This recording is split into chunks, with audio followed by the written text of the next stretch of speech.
ଏବେ ତ ପୁରା ଚର୍ଚ୍ଚାର ବିଷୟ ହେଉଛି ସାରଥୀ ବାବାଙ୍କ ପୁଅ ସତ୍ୟମ ରାଉଳ ତାର ମ୍ୟାରେଜ୍। ତାକୁ ନେଇ ବହୁତ ସୋସିଆଲ ମିଡ଼ିଆରେ ଚର୍ଚ୍ଚା ଚାଲିଛି। ମୁଁ ସେଇ ବିଷୟରେ କିଛି କହିବାକୁ ଚାହୁଁଛି।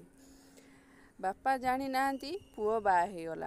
ନା ବାହାଘରକୁ ଆସିଥିଲେ ନା ଦେଇଥିଲେ ସୁନା, ନା ପୁଅ ସହ ତୁଟି ଯାଇଛି କି ସବୁ ସମ୍ପର୍କ, ନା ସାରଥୀ ବାବାଙ୍କର ଅଛି ଆଉ କିଛି ପ୍ଲାନ୍।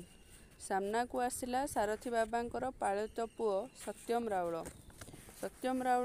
ସତ୍ୟମ ରାଉଳଙ୍କ ବାହାଘରକୁ ନେଇ ଏକ ସତ୍ୟ ଯେଉଁଥିରେ ଜଣାପଡ଼ିଛି ଏବେ ଆତ୍ମଘୋଷିତ ସାରଥୀ ବାବା ନିଜେ ଜାଣିନାହାନ୍ତି ନିଜ ପୁଅର ବାହାଘର ସରିଛି।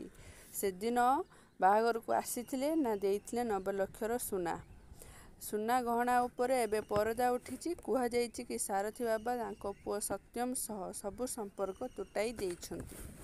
ଯେଉଁ ବାବା 4 ବର୍ଷ ଜେଲରେ ରହି 4 ବର୍ଷ ସେଇ ଜେଲର ଅନ୍ଧକାରରେ ଅନୁତାପ କରି ବାହାରିଥିଲେ ଏବେ କେଉଁଆଡ଼େ ଚାଲି ଯାଇଛନ୍ତି। ସାରଥୀ ବାବାଙ୍କୁ ଜାମିନ ମିଳିବା ପରେ କେତେକ ସର୍ତ୍ତ ମଧ୍ୟ ଦିଆଯାଇଥିଲା। ସର୍ତ୍ତମୂଳକ ଜାମିନ ପାଇବା ପରେ ସାରଥୀ ବାବା କେଉଁଠି ଅଛନ୍ତି, କ'ଣ କରୁଛନ୍ତି, ଆଉ କାହିଁକି ନିଜ ପୁଅର ବାହାଘରରେ ଆସିପାରିଲେନି ସାରଥୀ, ତାହା ଏବେ ବଡ଼ ପ୍ରଶ୍ନ। ଅନ୍ୟପଟେ ପୁଅକୁ ସାରଥୀ ବାବା ପାଳି ପୋଷି ଏତେ ବଡ଼ କଲେ। ସେଇ ପୁଅ ସାରଥୀ ବାବାଙ୍କ ପୁଅ ବୋଲି ସମଗ୍ର ରାଜ୍ୟ ଜାଣିଲା। ସେଇ ପୁଅ କିନ୍ତୁ ନିଜ ବାପାଙ୍କୁ ନ ଜଣେଇ ବାହା ହୋଇଗଲା। ଗତ ଶନିବାର ଦିନ ରାତିରେ ପାରାଦୀପରେ ନୂଆଗଡ଼ ପଞ୍ଚାୟତର ବାଲିଡିହା ଗାଁରେ ଧୁମଧାମରେ ପୁଅର ବିବାହ ସମ୍ପନ୍ନ ହୋଇଥିଲା। ଗ୍ରାମର ଅଶୋକ ସେନାପତି ଝିଅଙ୍କ ସହ ସତ୍ୟମ ବୈଦିକ ରୀତିରେ ବିବାହ କରିଥିଲେ। ତେବେ ବାହାଘର ସମୟରେ 90 ଲକ୍ଷ ଟଙ୍କାର ହାର ଉପହାରକୁ ନେଇ ଜୋରଦାର ଏବେ ଚର୍ଚ୍ଚା ଚାଲିଛି।